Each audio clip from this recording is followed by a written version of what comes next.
what does it mean to you to continue to perform, especially with these venues with the orchestra? Can you talk to me a little bit about that?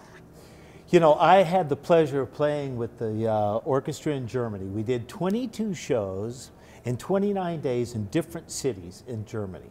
And I had the best time. It was called Rock Meets Classic, where we had a rock band with really confetti and everything you'd see at a rock show, and this beautiful orchestra playing with us. And it just took those songs that everybody's heard and loved and known for 40-something years and lifted it to a new height. It's a spectacular combination of great songs, great rock and roll, and an amazing orchestra. So I'm really excited about playing here tonight.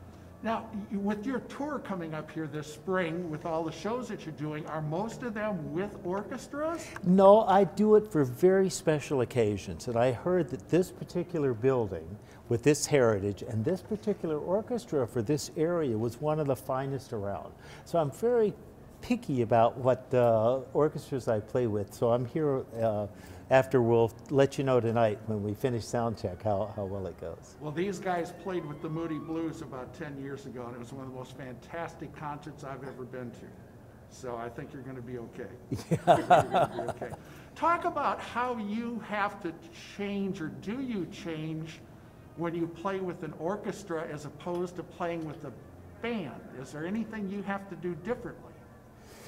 Yeah, when I'm playing just with my band, first of all, that's a rock show. We do a lot of other songs like Peaceful Easy Feeling and Tequila Sunrise and Seven Bridges Road, which are these softer songs, but we do a lot of rock and roll too. That's what I brought to the Eagles, was a more just hard rock edge for Life in the Fast Lane, Victim of Love, Heartache Tonight, Hotel California, those songs that are just kind of rock icons. So it's a wonderful change to be able to play with the band and go out and do that, and then merge the orchestra with it as well, and it just softens up everything. It puts this angelic sound around these great songs. So kind of building off of that, could you just walk me through a little bit more about what people are going to expect when they come out to see the concert tomorrow? Well, I have an incredible band. The guys in my band have pedigrees like you've never seen before. My drummer has played with just about everybody in Nashville, including Keith Urban for 6 years. He was Keith Urban's drummer. My guitar player has worked with Kid Rock and Tanya Tucker, a bunch of really great artists. My keyboard player, I stole him from Peter Frampton's band, as a matter of fact, but he's played with Sting and a bunch of different great players. They are some of the top musicians I could find to be in my band. And to go out and play these classic songs, they have to be done with perfection and have to be done at a level of skill that these people can perform. Now, you are famous for your double neck guitar playing.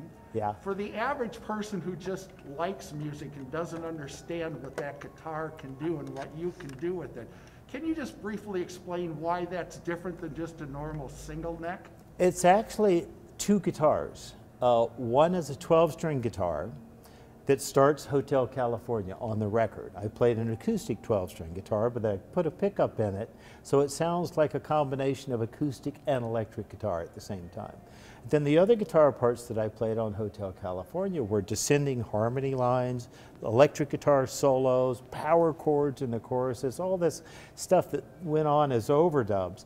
And we got on the sound stage to figure out how we're going to do Hotel California. And I remember seeing Chet Atkins when I was 14, who had a stereo guitar with 2 amplifiers. And the low 3 strings went out of one amplifier, and the top 3 strings that he played the melody on went out of the other amplifier. And I said, maybe I can wire this guitar so when the switch is in one position, I can play the 12-string guitar, like in the verses and in the introduction, and then I can flip the switch and go down to this other guitar and play this rock and roll electric guitar. So I went on, I sent a roadie out to a music store to buy one of those double neck guitars, and he came back with this white one, and I went, why did you get a white one? Now, why didn't you get a red one or a black one or something? The white one's kind of girly, you know? So he said, that's all they had. I went, oh, okay. So we wired it up and it worked, and I've been playing that white double neck ever since. Wow. Ladies? No? You got it? Have you talked to your protege, Stephen Stills, lately at all? Stephen and I talk back and forth on Instagram. He always tags and comments on my stuff, and I tag and comment on his stuff. That's great. We've known each other since before high school. I think we were 14 or 15 when we were playing in a band called the Continentals together. So we've been friends. He lives less than a mile from me up on Mulholland, so we're just close friends, and we'll remain friends the rest of our life. That's awesome. Going back to Hotel California, just what does it mean to you to be able to continue to share your music with these new generations? You know, it's funny, when we went out and did Hell Freezes Over tour, there were 3 generations in the audience. There were grandparents that were there with their children and their grandkids sitting on their knees that knew these songs. It's like, wow, it had just transcended literally decades. And I played a show for the United Nations in New York City. And there were downstairs in this big ballroom basement, there were about 500 heads of state from all over the world. And normally at the UN, they wear these ear cups with translators. But when I went out and played Hotel California, everybody in the room started singing along with it in English. They knew the song so well, and it was one of those moments of epiphany where you just go, wow, this has a global impact like I'd never, ever imagined. So